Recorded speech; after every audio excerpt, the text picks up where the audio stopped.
Hi hello welcome our health is wealthy channel. நம்மள சில பேர் சாப்பிட்ட உடனே தெரியாமல் செய்கிற சில செயல்களால் நம்முடைய பாடியில் விளைவுகள் ஏற்படுது. அது என்னென்ன அப்படின்றத இந்த வீடியோவில் தெளிவாக பார்க்கலாம். அதுக்கு முன்னாடி நம்ம சேனலுக்கு இப்போ தான் நீங்கள் ஃபஸ்ட் டைம் வரீங்க அப்படின்னா சப்ஸ்கிரைப் பட்டனை ப்ரெஸ் பண்ணிக்கோங்க.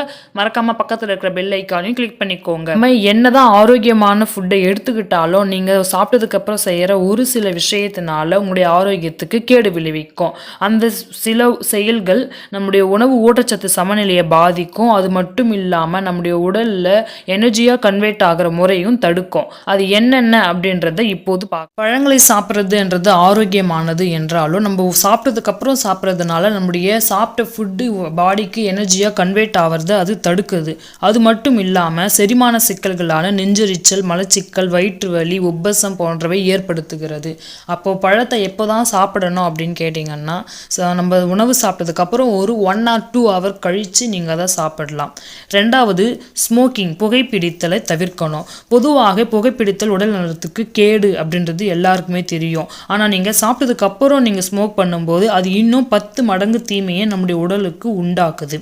ஸோ அது மட்டும் இல்லாமல் ஸ்மோக் பண்ணும்போது கேன்சர் உருவாகுது. இது குடலில் பாதிக்கும், பெருங்குடல் அழற்சியும் ஏற்படுத்தும். முடிஞ்ச வரைக்கும் ஸ்மோக் பண்ணுறதை நிறுத்துங்க. மூணாவது, பகலில் தூங்குவதை தவிர்க்கவும். எதனால் அப்படின்னு கேட்டிங்கன்னா உணவு சாப்பிட்ட உடனே தூங்கும் பொழுது அது செரிமான பிரச்சனை ஏற்படுத்துது. இதனால் நெஞ்செரிச்சல் போன்ற பிரச்சனை வருது. நம்முடைய செரிமான செயல்முறையை பாதிக்குது.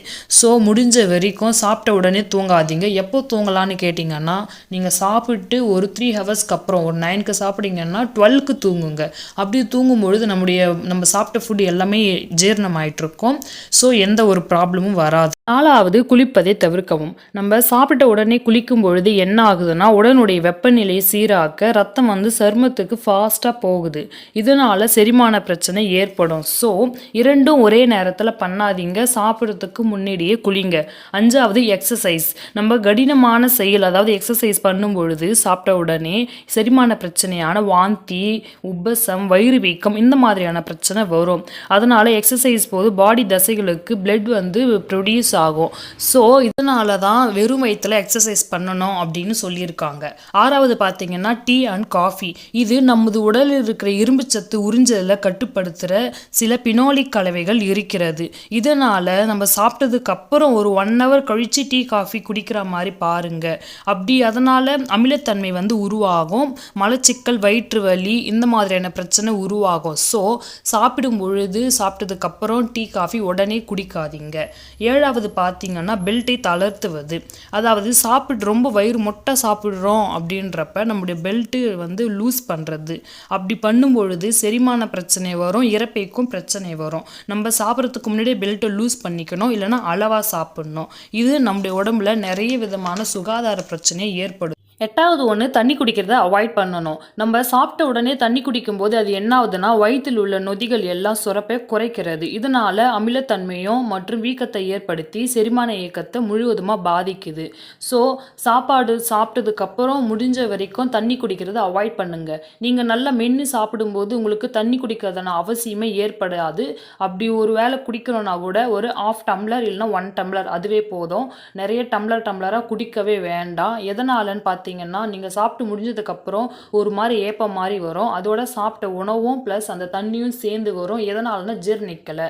இதை அவாய்ட் பண்ணுங்க. இன்னும் நிறைய பேருக்கு டவுட் இருக்குது, அப்போ தண்ணி எப்போ தான் குடிக்கணும் அப்படின்னு.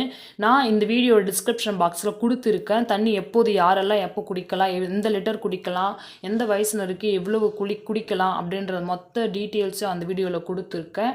அது மட்டும் இல்லாமல் இந்த வீடியோவில் இது வரைக்கும் என்ன பார்த்தோம் அப்படின்றத இப்போ ஷார்ட்டாக பார்த்துடலாம். ஃபர்ஸ்ட் ஒன், பழங்களை சாப்பிடுவது. ரெண்டாவது புகைப்பிடித்ததை தவிர்ப்பது. மூணாவது, தூங்குவதை தவிர்ப்பது. நாலாவது, குளிர்ப்பதை தவிர்க்கவும். அஞ்சாவது, எக்ஸசைஸ், கடினமான உழைப்பை செய்யக்கூடாது. ஆறாவது, டீ அண்ட் காஃபி குடிக்கக்கூடாது. ஏழாவது, பெல்ட்டை தளர்த்துவது. எட்டாவது, தண்ணீர் குடிக்கக்கூடாது சாப்பிட்ட உடனே. இதெல்லாம் பண்ணாதீங்க, சாப்பிடவும் கூடாது. எனவே இந்த வீடியோ பிடிச்சிருந்தா லைக் பண்ணுங்க, நம்ம வீடியோக்கு சப்ஸ்கிரைப் பண்ணுங்க, உங்களுக்கு தெரிஞ்சவங்களுக்கு ஷேர் பண்ணுங்க. தேங்க்யூ ஃபார் வாட்சிங். அடுத்த வீடியோவில் சந்திக்கலாம். டாட்டா, பாய் பாய்.